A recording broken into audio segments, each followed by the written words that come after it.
everyone, Drea here to give you some information about Primitive Christmas.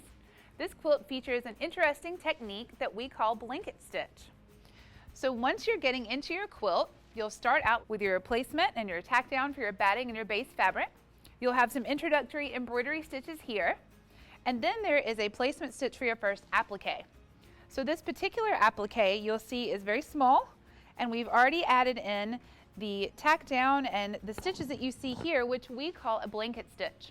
Now the blanket stitch is innovative because it looks almost like a little E going around the outside of either the applique, or in this case it also has a satin stitch for a double finish. So let's look at it a little more closely. For this larger applique, you'll see here that we've tacked and trimmed, nice and simple. So you can see here that you want to tack and trim everything close to those tacking stitches so that you don't have any excess fabric hanging out.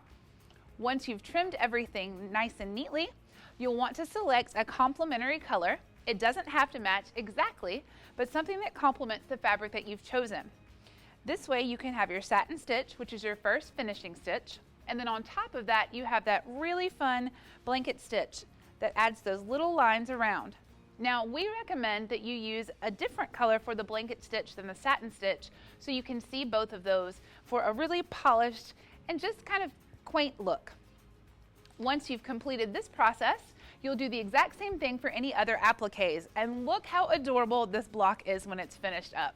You'll see this double finishing stitch here and in each of the appliques that are large enough to permit that stitch.